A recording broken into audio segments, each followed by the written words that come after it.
Okay, guys, so we are back. We are recording real time. I hate to break it to you guys, but over the last 2 weeks, you've been seeing episodes that we pre-recorded because I very obviously have a belly if you're watching on YouTube our last few episodes.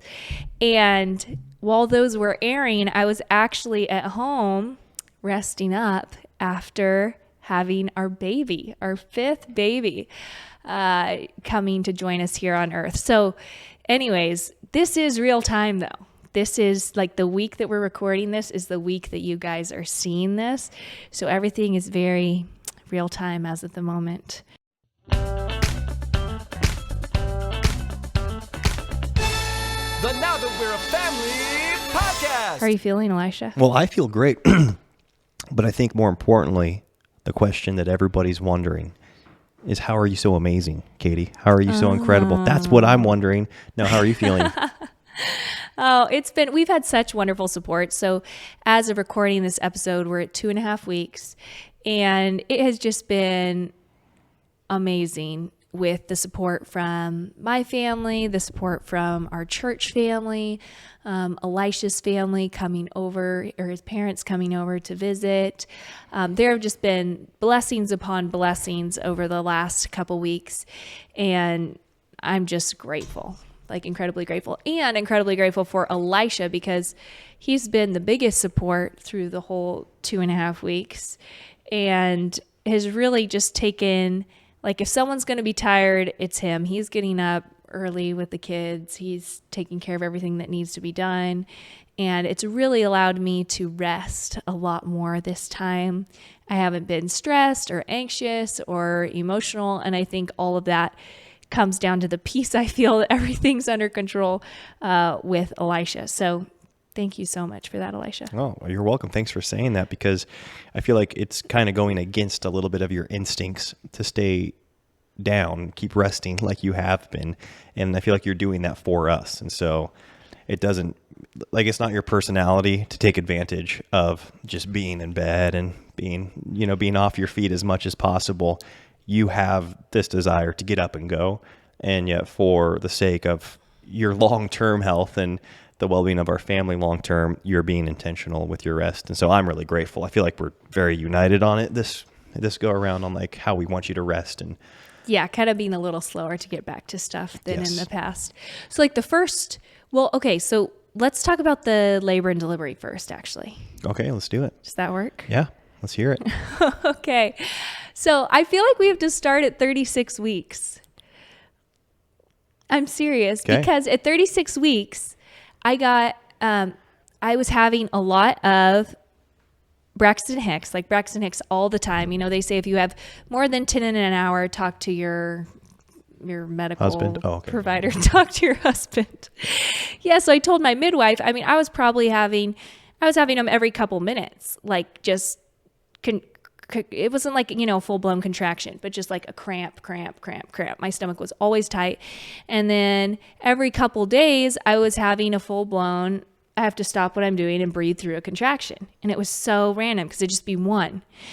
And so that, with my history of having our babies at 37 to 38 weeks, had my midwife being like, okay, well, you need to really chill out here because we don't want the baby coming before 37 weeks, primarily because in Idaho, you can't have an out of hospital delivery. And that is what we really wanted. That's what we'd paid for, all of the above reasons. It's all we've experienced until this point. Yeah. I don't know if you guys were with us when we were going through having to go get the version when Lawrence was breached. And the version is basically where they manually flip your baby from the outside and turn your baby head down again. But Elisha and I went to the hospital and we were like, the country mouse goes to the city. Yes.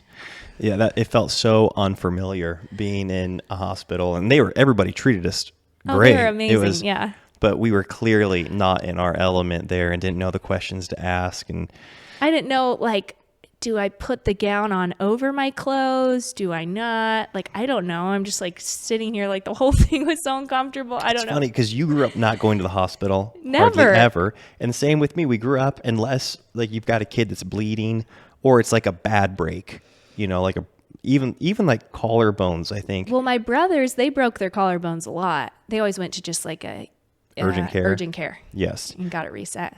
That makes sense. And they did that because they were like flipping on skis or mountain biking, stuff like that. It wasn't like they were just like, I don't know how you thought they were breaking their collarbones, but that's how they were doing it. So, I mean, even with our kids, we've taken them mainly to urgent care if there's been something, you know, when Leanne almost stabbed his eye out or Louis broke his collarbone. Yes. So, yeah.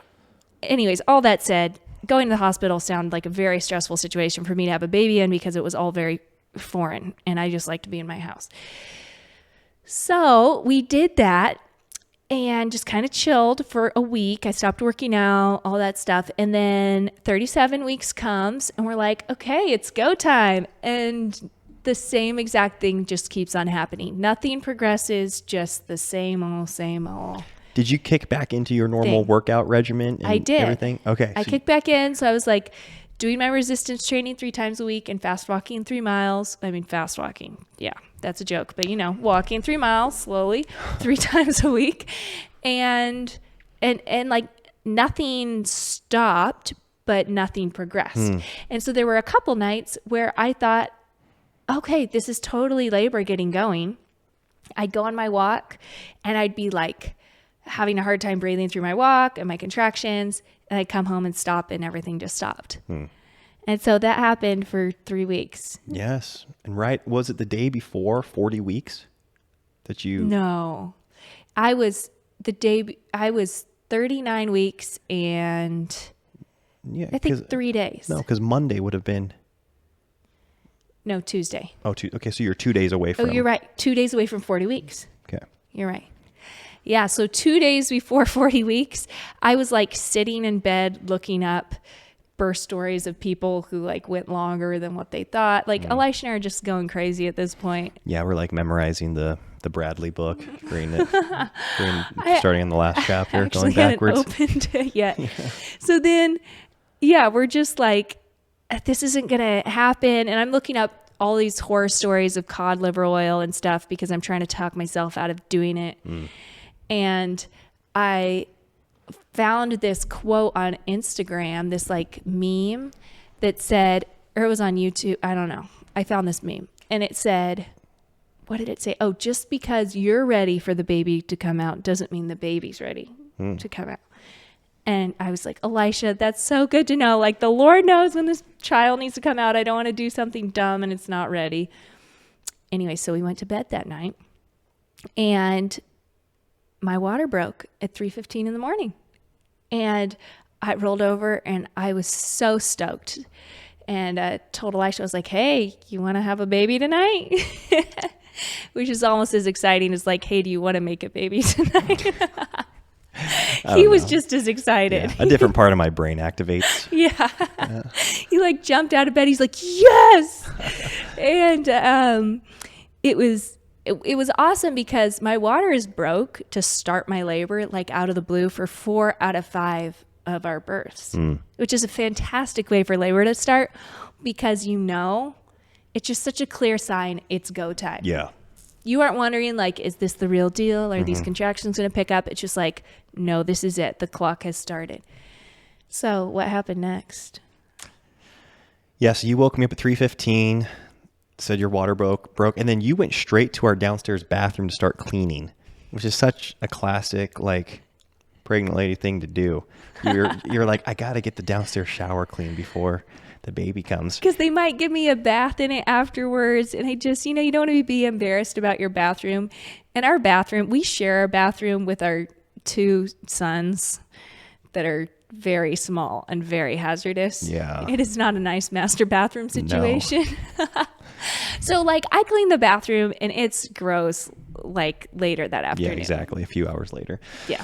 Yeah. So I called or texted our midwife. I think I texted her. No, I called her. I called her and told her that your water had broke and that I can't remember how frequently your contractions were coming off the bat. Well, you started taking down our bed because we needed our bed taken down. Okay. So did I do that after I called our midwife? Amy? I don't know. I don't know what. I think I called our midwife and told her that your water had broke and that you're going into labor. And she said, okay, keep me posted. And then, yeah, I disassembled our bed frame, because we've done that every labor and delivery, so that you've got easier access on and off the bed, and you can lean on it if you want to, or get on your hands and knees. It's just easier access. And it took way longer than I remembered it taking. Maybe it's because your labor went faster. It was because the labor went so fast. I was like, okay, just give me a second. I'm trying to get these boards off here. But I got that disassembled. And then, what were you doing this whole time? Because we kind of both kicked into our own little go mode. Yeah, we didn't both talk just for like an hour. No, we didn't. Yeah, we were just like buzzing around, cleaning. And so my contraction started 15 minutes after my water broke. And when they started, they were 1 minute long and 3 minutes apart. So they were like real contractions from the get. I had to stop what I was doing and breathe. And so I was not frantic, but I was like hustling, because I was like, I don't have a lot of time here. That's a pretty intense start to labor. And I knew that because of all the lead up to this baby, I did not think it was going to take long for me to dilate. I was kind of mentally doing the math, and I was like, okay, in transition, I'm usually like a 7 or an 8. I probably have like 4 centimeters to go to get there, maybe like 3 centimeters to go to get there. And that's just not very much. I feel like that won't take very long. Well, for you, it's not very much. Yeah. Yeah. Based on like progressive labors. Like my first was 9 hours. And then my last one, so my fourth, was 4.5 hours. And typically labors just speed up as they go along. That's what they say. That's what they say. Yeah. Unless you have like complications or the baby's stuck or weird position, anything could happen. So based off that history, I did that, did some laundry, got my laundry machines cleaned. And then the last thing I needed to do was I hadn't opened our book. What is it? Natural Birthing the Bradley Way, Natural Childbirth the Bradley Way. Do you know what it's called? I don't know. I was just called the Bradley book. Yeah. The Bradley book. So Elisha and I have read this every pregnancy. And really, the last couple pregnancies, what it's boiled down to for me is chapter 8.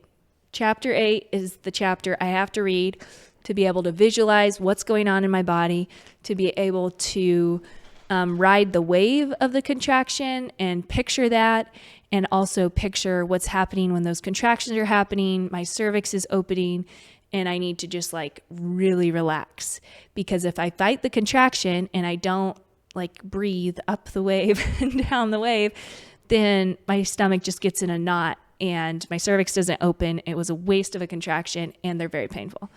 So all that said, I feel like I've gotten better and better and better at relaxing every baby. Yes. And this time I truly feel like I was telling Elisha, until transition, I feel no pain in my contractions, even though they're incredibly intense. Well, this is why you're a miracle worker. You're incredible, because you've gotten so Lord's good. gracious. I think that visual, like, because they give visuals, They and have they show great you pictures showing what's happening. what's taking place, and they explain, like, when you fight this, it makes it worse. Like, it prolongs the labor and it prolongs the process that's taking place right now. And that really clicked with you. And somehow, even though you're going through this crazy pain, you've found a way to breathe through it, to make your body relax. I mean, that sounds crazy, because everything instinctually in you is probably wanting to like flex and get like tense. And you're like, ah, but you just keep your body relaxed and you breathe. It's really inspirational. Every time, every labor, you're inspirational. But this last time, like you said, it was just, you were so focused on staying relaxed and breathing through the contractions, and it was incredible to witness. I will say that. Thanks. Yes. Yeah, the Lord has been very, very gracious with just everything being so smooth with all of our labors. And yeah, so many things can happen in birth. And so I'm just so grateful. But anyways, and the thing too with like the whole Bradley method is you stay in a certain position, which makes it easier for you to relax. So as soon as I ran upstairs, and I think I saw you, and you're like, what time should I have the midwife come? And I was like, maybe now, because she lives like 25 to 30 minutes away. And I really like to have the midwife there in transition, because that's when you feel like I Giving can't up. do this anymore. Yeah. And so that's in the past. The only time I've gotten like a cervical check is when I'm in transition. I'm like, tell me I am almost there. Yes. But this time we didn't have time to do that. I knew I was almost there. So anyways, Hey, you guys, I just wanted to tell you real quick about my homeschooling course, Homeschooling the First 3 Years. It's all about laying a foundation of joy and confidence and fun and simplified homeschool in your home. So if you're in a place where maybe you're considering homeschooling your kiddos in the next few years, then this course is for you. It's going to break down not only what we do for homeschool in our family and what we've done for the first 3 years in homeschool, but it's also going to show you exactly how that looks. So I'm going to take a camera around with me vlog style and show you how does it look to homeschool with a baby? How does it look to homeschool with a toddler? How does it look to homeschool multiple grades at one time? How do you navigate different learning tendencies? How do you navigate your learning style as a teacher? And how do you motivate children and get them to love learning? I love homeschooling my kids. One of my favorite things that I get to do with them each day, and it's something that I want you to love doing with your children as well. So if you look down in the description box, you will be able to find a discount code where you can get a discount off of Homeschool the First 3 Years, and I really hope that it blesses your home. So Elisha told the midwife, this was the first time that you wanted her there later, or like you estimated she should be there later than I estimated. Well, I made a correction because this was based off of our previous experiences. And so I was looking at the clock. I'm like, okay, your water broke at 3:15. Our last labor was 4.5 hours. And so I told her to come, whatever, I forget, maybe at like 5 or something. I think you said 45 minutes from then. From then? Yeah. Yeah. From the time I called her or from the time you're texting her. Yeah, whatever. And then I was like, man, it seems like it's going quickly. And you're like, I think this is kind of, and that when I saw it in your eyes, I was like, she better get here quickly because you always want to wait until the last minute. I do. Like our midwife was there for our first birth for 7 minutes. And then with the other ones, it was like 20 minutes. Yes. And yeah, you just like it being you and I for as long as possible. Yeah, I don't like feeling pressure to labor, which I mean.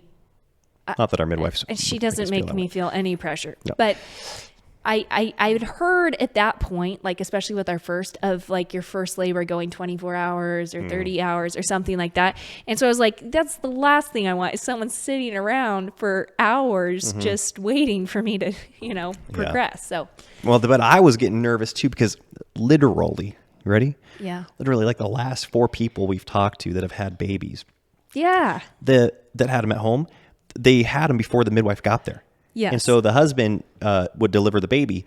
And again, if all of our labor and deliveries, my thought was like, okay, if they all go like they've gone thus far, that's fine. We can handle this. Like Lord willing, I'll be able to do what I need to do.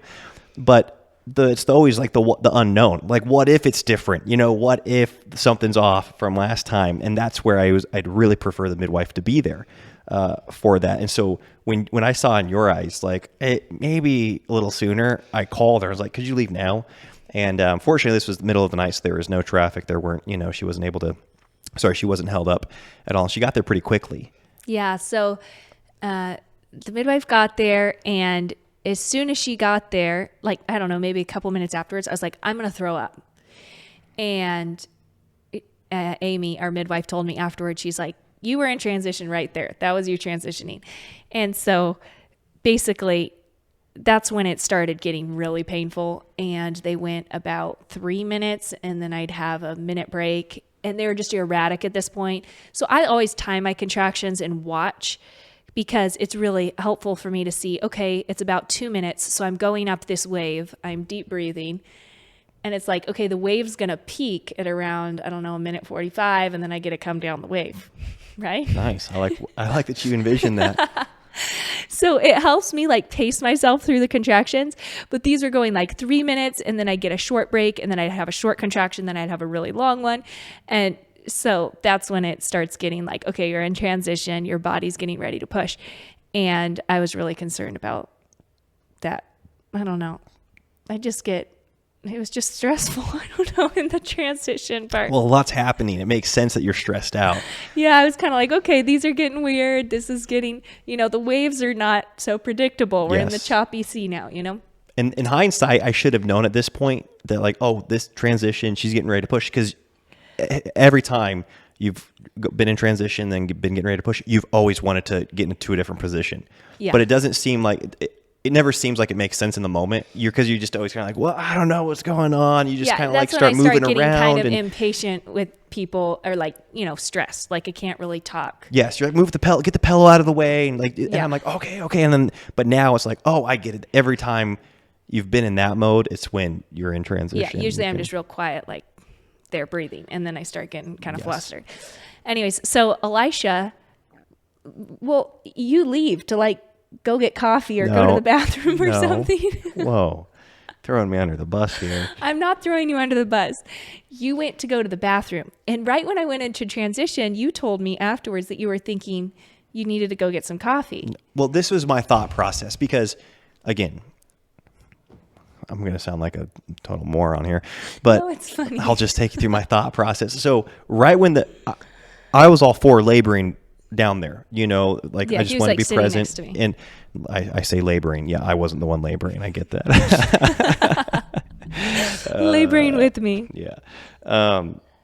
But then once Amy got there, I thought, okay, if we're here for like another couple hours, which has been the case, I was like, I wanted to check on the kids and make sure they were all still in their beds. I wanted to make sure that they were, and Amy asked me to get something too. She asked me to go find some bowls. Okay. I'm not blaming you. I just thought it was funny. That's the only reason I brought it up. Yeah. Like I just like peaced out. Like I'm out. Midwife's here. I'm out here. That's what I felt like because you just disappeared. Yeah. Okay. So Amy asked me to get a bowl, and then I went up and I also messaged your family and told them, message my family and told them that we're in labor. And then I came back down. And the only reason I was like, okay, I told you after the fact, like, should I make coffee, was because it's at this point, it was like 4:00. And I was like, if we're laboring there we go. Yeah. If you're laboring for I think another. It was 5. 5 at this point? 5:15. Yes. This is right before I started pushing. Exactly. And I was like, okay, if like going off history, if you're going to be laboring for another couple of hours, it might be good to have a cup of coffee. I was going to offer one to you too. See if you wanted a coffee. Or he knows I don't drink coffee. No, there's the meme that just like rings so true. It's some like, I don't know. No, it's not even a meme. It's like a what were those called? Like the back in newspapers, I never, like the funnies or something? Yeah, what are those called? Cartoons and I didn't anyways, ever read a newspaper. I remember seeing one. It was just like a man, helping, like supporting his wife in labor, and he just stand next to the bed. He's like, can I get you a beer or something? Like and sometimes I definitely feel like that guy. It's like I don't know. It's just funny because like looking back to our first birth, Elisha wrote our first birth story, and it's so funny. I don't know where it is, but it's funny. I don't know if it's on our blog. But anyways, he wrote how he needed to go get a cup of coffee. Like it's just when we go into labor, he's always pacing himself and he needs to know when his coffee breaks are. Anyways, so Elisha leaves for maybe like 3 minutes or something. Less. But I'm not feeling good at this point. And I'm like, Elisha, like this is where I start calling for him.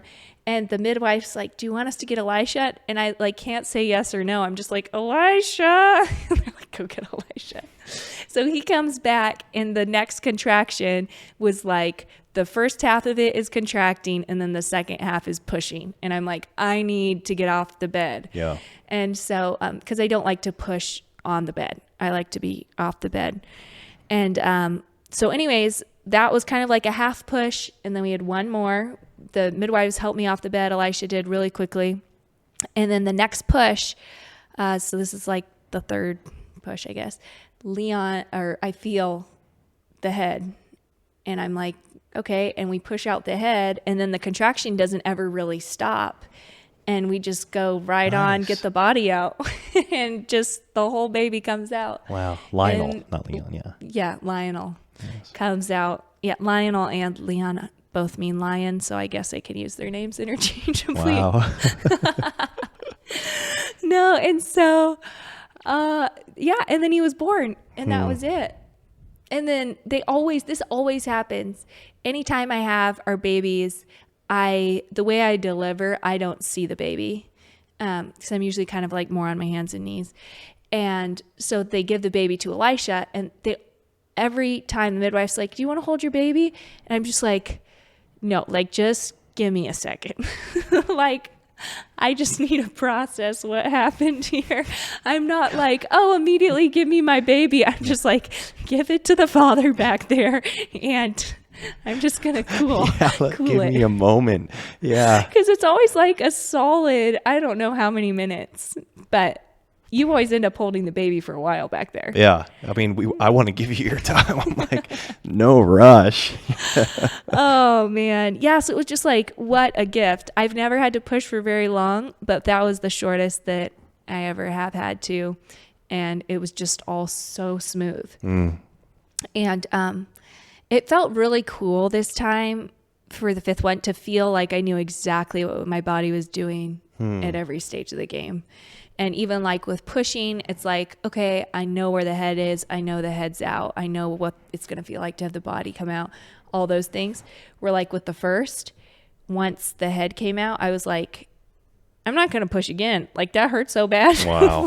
we're done. Wow. You know? You're right. And I remember the midwife being like, it's No. easier to push the body out than the head. Yes. You're like, you liar, but okay. But it is, you know, so this time I wasn't scared. It was Yeah. just like, okay, the hard part's done, you know, so you kind of know how to pace yourself better with each baby, I feel like, especially when your labors resemble each other. Yes.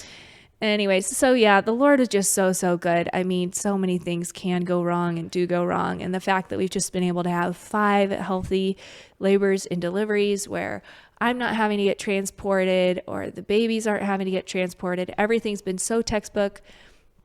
I don't want to take that for granted because I know that that's nothing that has to do with me or Elisha. It's just like the Lord choosing to give that wonderful experience to us.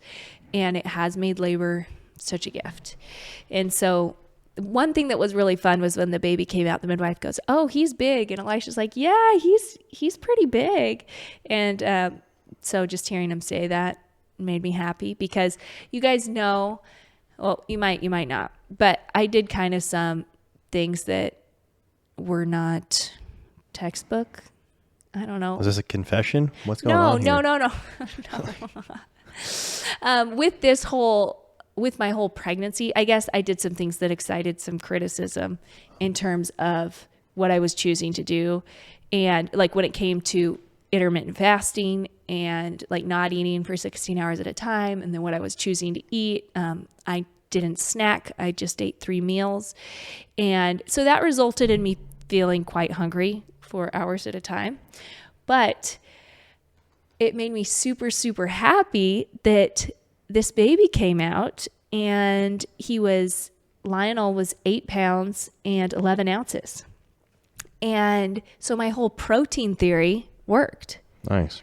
Where I was eating a ton of protein when I was eating. And I guess it was just like, it just made me really happy because all of our other babies have been, Leon was 5 pounds, 9 ounces. And then we had a 6-pounder, a 6-pounder, and barely 7 pounds. I think Lawrence was 7 pounds, 1 ounce or something. Was he? Okay. 7 pounds, 2 Just ounces. over, Like he was yeah. barely in the 7-pound range. And that's always made postpartum very difficult because you're concerned about weight gain, especially after they drop weight that first day. And nursing's harder. They're more lethargic and sleepy when they're smaller. Anyone who's had a smaller baby knows all this stuff. And so to have a baby that was almost 9 pounds has just made the postpartum season so much easier because he just nursed right away, has been awake really well, has slept way better than our other kiddos. And it's just been night and day. Like I'm not emotionally stressed about his weight gain. And so anyways, that said, if the Lord does bless us with another pregnancy sometime in the future, I'm going to do the same thing I did with this one because I gained the least amount of weight that I ever have in a pregnancy. But my baby was way heavier. Wow. And so that's what you want, right? I guess so. That's what I wanted. What I didn't want to have happen was to gain the least amount of weight and then have this really scrawny baby and be like, oh, it's my fault. You know what I mean? Like I did the wrong thing. So anyways, it kind of proved there was a method to my madness, I guess. And I felt really happy about it. Sure. I mean, you weren't being irresponsible or foolish. You had done a ton of reading and research. That's how you roll. I had. But no one can say like, you can't get medical advice saying that intermittent fasting is okay for pregnancy. Yeah, it's all anecdotal and just kind of like testimonial because they can't based. test on pregnant women, Right. stuff like that. So you just have to like know your own body, and no one's going to recommend it. I knew I wasn't being foolish. Yes. I did. And the last 2 weeks, I did go down to, I stopped doing my 16 hours and went down to 14 hours. My midwife knew what I was doing the whole time. And so, yeah, I felt like the baby's heartbeat was good. Everything was good. But at the same time, what I wanted was a chunky, healthy baby. Yeah. And this is the chunkiest one so far. More than I wanted to like not gain excess weight, I guess. I wanted to do what was best for the baby. But I felt like this was going to work out. Nice. Yeah. Good for you. You rock. Seriously. It was hard. The labor or intermittent fasting? The whole thing. Yeah. I mean, it makes told sense. Elisha, That I was is like, hard. it was hard for like 20 weeks on. Like, I've never been so disciplined in my life with food and working out. And that's why I was so ready to have the child. Because I was like, I just need a little break here. Yes. Felt like a buildup.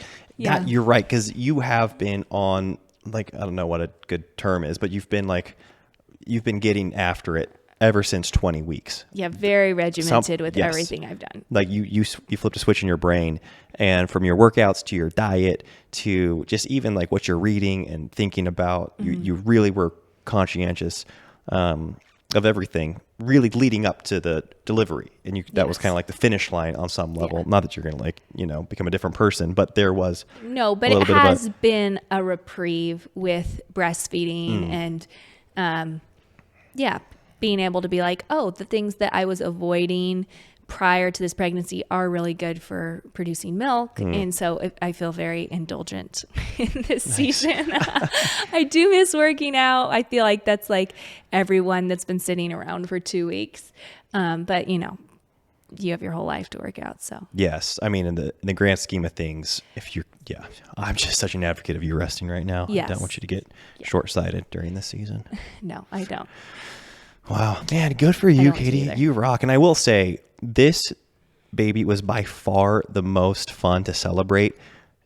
I mean, that sounds only because the age of our older kids, the age of our other kids, because Leon being 6, Lucy being 5, Leon 4. Lewis.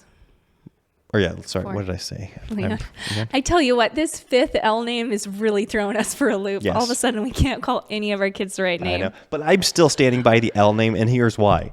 Because everybody that has multiple or like more than 5 kids or more than 4 kids, they call all their kids the wrong name regardless of whether or not they start with the same letter. It definitely happened in our family. It happened in my family too. It's like I grew up being called Joby my whole life, and it's like that had nothing to do with the first letter. But maybe the first letter, throws a little extra challenge into it. We just run through the line. Leon, Lewis, Lionel, Lawrence. Looking at me like, Lawrence. Yes, exactly. Yes, I know who you are. Yeah. Anyways, them being older, having older kids than what we've ever had before was so fun. Seeing them wake up, Leon wake up at whatever time we woke up, 7:00, and just his face, the unbridled excitement and enthusiasm and the pure joy that they had. And they woke up one at a time that morning too, which was so fun. It was like, because Leon woke up, and then after a while he asked if he could get Louie up. Yes. We're like, okay, so he went and got everyone up one at a time. yes. And that was another gift, because we had Lionel at 5:30. Oh, yeah. And then, you guys, that's like before our kids get up. What a gift is that? We didn't have to figure out what to do with them. They didn't have to hear me yelling in the next room and scarring them for life. So that's awesome. Mm-hmm. And then we were able to like go through all the rigmarole after you have a baby. And then it was like perfect timing for them to get up. It was like such a dream. The only thing that was lame about it was I went and took a nap, and Elisha was up for the day with all the kids. That wasn't lame. Are you kidding me? You're running on adrenaline at that point. Kind of fatigued. You're just like, you're high on life, quite literally. Yeah. With that. But this has been the most celebratory child because of how much more our kids understand it and how they've been looking forward to it and how pumped they are to welcome this guy into the family. So that's made it really special. Yeah. Really and fun. just how we'd been expecting this child for like 3 weeks at this point. And the kids were just, Leon, I told you guys this like a couple weeks ago. He'd go in and refold the baby's clothes during his nap. And the kids just thought this child is never coming. And so the fact that he actually came. Yeah.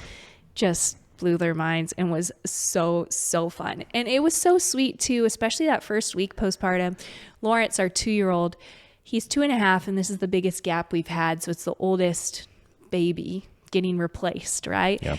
And so I didn't know how he was going to take it, but he just, I mean, basically how he took it is great. Now I have this kid. I'm going to teach him everything I know. Yes. He's really taken Lionel under his wing more than any of the other kids. And he just comes sit with me in bed, and I put my arm around him, and he just want to hold the baby. He's like, my baby. And he would hold Lionel for maybe 45 minutes. Longer than any of the other kids. Oh, way, way, way, way, way longer. Just sit there and just talk to him. He looked at me. Here's his hands. Here's his nose, you know, and just sit there. And so it was such a special time, I feel like, for Lawrence and I, because he was getting his love tank filled sitting with me, I feel like. And then he was also getting to hold this new little baby. Yeah. And that's still how it is, you know, 2.5 weeks in. He's Yes. just obsessed with Lionel and thinks he's the coolest. And so anyways, that's been a real big gift. Yes. And we're open to life changing. Of course, I go and I ordered the birth order book. Yeah. Because I'm like, okay, what do I... Yeah, that was bizarre. I It's wanna- like the next time I open my computer after we had our baby, it's like the ads I'm getting are for natural child, like, you know, family planning and Natural stuff. family and planning. I'm like, what? How do they know? How do they know? They always know. They're reading my messages to my family. They do, yes. So anyways, that's been fun because I do feel like there's just a lot going on at the house right now. But it also has been easier than some of the other kiddos because of Leon and Lucy being 5 and 6. And they're able to keep an eye on Lionel if I need to run downstairs and get something, you know, make sure he doesn't get attacked by a toddler or something. Right. And yeah, they're just, okay, you know, if I get spit up on and Lionel blows out his diaper in the same moment, they're able to go like grab the spit up rag, help me out when I'm immobile. So just little stuff like that has already been a gift this time. Yes. Yeah. This has been, I've felt like we have a big family since having Lionel. And I think it comes from having older kids because they're so much more conversational and they ask questions and they're talking a lot more than what we've ever experienced when we have a new baby. And so there's been a few of those moments where I'm holding Lionel and then 4 kids are talking to me at the same time. I'm like, man, we've got a clan here. This is a lot of people in our Yeah, home. we've been working on the whole, one person talk at a time thing as Yes. of the last couple of weeks because it gets so overwhelming. Yes, all of a sudden you're like, wow, this is an issue. We need to train this because I never experienced that prior to this for some reason. I know, and it's not like Lionel's talking. I know. But I don't know if it just made them all that much more conversational. Lawrence has grown up like overnight. I feel like he wants to communicate a lot more now. And Yes. So then how's it been? Do you feel like these 2.5 weeks? I mean, it was a huge blessing. It was just us for 2 days, which is really sweet, you know, just being our family. And then your mom showed up, which was a tremendous blessing. And she was a huge support doing, I mean, everything, running the house really, Yeah. you know, taking care of the kids, doing laundry, making meals. That was a huge blessing. And then a few days later, your dad joined her and that was so fun. Like brought all this energy, you know, and he took the kids and they had some awesome Papa Johnson time. But like, what's your overall sentiment? And as far as like, it's been brief, you know, but the 2.5 week postpartum thus far, how do you feel about it? How do I feel about it? I mean, yeah, I feel like it's gone smoother than it ever has. I feel like it's a little daunting in that like I know what to anticipate, which is the weeks 1 and 2 are not the hardest. I mean, you're going through physically, it's more demanding with like your milk coming in and after birth pains and all that stuff being really like painful and uncomfortable.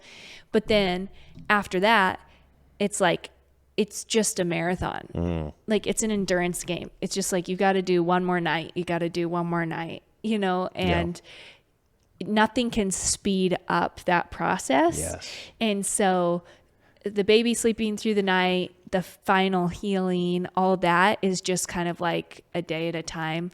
And I do tend to start to overdo it at around 2 weeks because I feel like I haven't been pregnant forever around 2 weeks for whatever reason.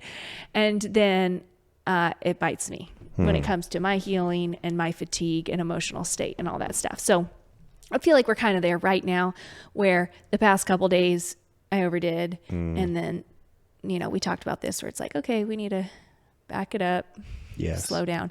I do feel like I've had a lot more self-control with going to bed when Lionel goes to bed instead of staying up past his bedtime. It's kind of like, okay, if he's asleep at 9:30, right. I'm going to sleep at 9:30, whether I'm tired or not. And I haven't done that in the past. And then it's been really helpful, kind of how we've worked out of having full-time support is Elisha goes to work in the mornings and I kind of have had the kids in the mornings.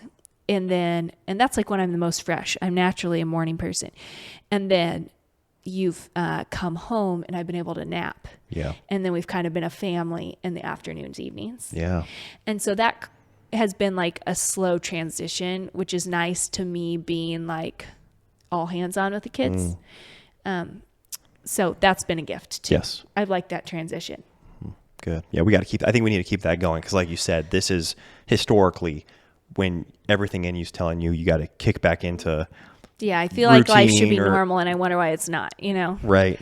And I even think of today, it's like, okay, I did piano lessons with the kids, or we're going to start that up. We did I did reading with them, worked on knitting with them, and then in the afternoon I start to feel like, that was a lot. I'm really tired. Yeah. And then it's time to record a podcast. Yeah, time to go do a podcast. Exactly. I mean, this is fun, but yeah, so stuff like that. I get kind of, I don't know. It's like there's two versions of reality. And one is, okay, I think like we're good to go here, but then my body's still processing and it's not as ready to go as I think I am. And then, but then historical Katie is like, hey, weeks 4 and 5 and 6 are actually where you're really tired. So you can't get behind on sleep and rest now, or you're going to be wiped at those seasons and start getting all emotional and hormonal then. Yes. So, Yeah, you just need to remember that and believe it because it's tricky because any other time, if you're feeling like you want to be motivated or you want to feel better, you've always known like, okay, well, I got to get up in the morning.